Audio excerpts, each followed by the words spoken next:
पूरी दुनिया में पक्षियों की 10,000 से भी ज़्यादा प्रजातियां पाई जाती हैं। सभी के वही 2 पंजे, 2 पंख और एक गर्दन होती है, लेकिन इन्हीं में से एक ऐसा पक्षी है जिसकी एक अलग ही पहचान है, जो आसमान का सीना चीर के हजारों मीटर ऊपर 120 किलोमीटर प्रति घंटा की रफ्तार से उड़ता है, जो खुद के कई गुना अधिक वजन के शिकार को भी अपने पंजों में दबोच कर उड़ जाता है, और इसीलिए उसे पक्षियों का राजा कहा जाता है, जिसे हम बाज के नाम से जानते हैं।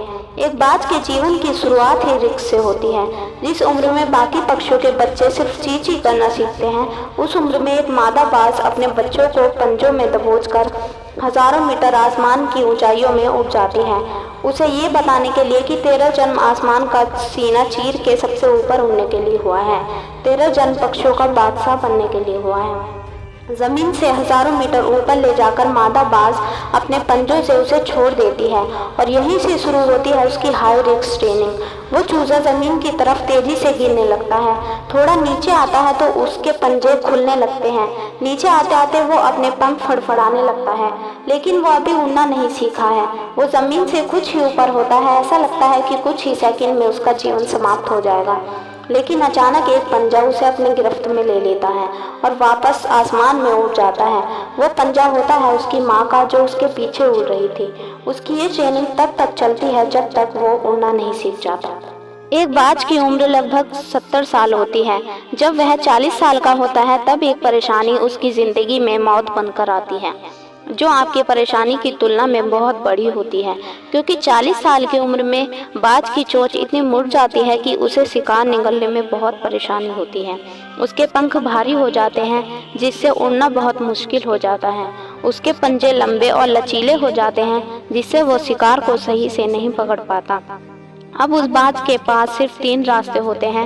वो अपने शरीर को त्याग सकता है, या गिद्ध की तरह छोड़े हुए भोजन पर निर्भर हो जाए, या फिर सबसे कठिन और पीड़ादायक रास्ता अपने आप को पुनः स्थापित कर फिर से आसमान का सीना चीर कर उड़ने का। और वो इसी तीसरे रास्ते को चुनता है और अपने पास की सबसे ऊंची चोटी पर पहुंच जाता है। वहां पर अपना घोंसला बनाता है और फिर शुरू होता है परेशानियों को जड़ से उखाड़ कर आसमान में उड़ने का सफर। वह अपनी चोंच को एक चट्टान पर मार मार कर तोड़ देता है और लहूलुहान हो जाता है और इंतजार करता है नई चोंच के आने का। उसके बाद नई चोंच से वह अपने पंजों को काट देते हैं और फिर इंतजार करता है नए पंजों के उगाने का। उसके बाद वो अपने एक एक पंख को अपने शरीर से अलग कर देता है और इंतजार करता है नए पंख के उगाने का। और इस पूरी प्रक्रिया में उसे समय लगता है पूरे 5 महीने का। इन 5 महीनों की कड़ी तपस्या से एक बाज का पुनर्जन्म होता है। वो फिर से तैयार हो जाता है आसमान का सीना चीर कर उड़ने के लिए। जो 3 रास्ते बाज के पास थे, वही 3 रास्ते आपके पास भी होते हैं, लेकिन कुछ लोग पहले रास्ते को चुनते हैं और परेशानियों के तले दबकर सुसाइड कर लेते हैं।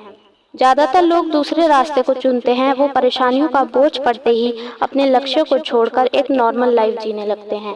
और कुछ वो लोग भी होते हैं जो इन परेशानियों को लात मारकर अपनी मेहनत के दम पर बाज की तरह आसमान की बुलंदियों को छूते हैं। दोस्तों, बाज की यह ट्रेनिंग हमें बहुत बड़ी सीख देती है। ये अगर रिस्क लेना पड़े तो लो, और अपने फील्ड में अपने आप को इतना ट्रेन कर लो कि उस फील्ड में आपसे ऊपर उड़ने के बारे में सोचकर लोगों के पसीने छूट जाएं। तभी आप अपने फील्ड के बादशाह कहलाएंगे। आशा करती हूँ आपको बाज की संघर्ष भरी कहानी बहुत पसंद आई होगी। ऐसे ही और अमेजिंग वीडियो देखने के लिए हमारे चैनल को सब्सक्राइब करना ना भूलें।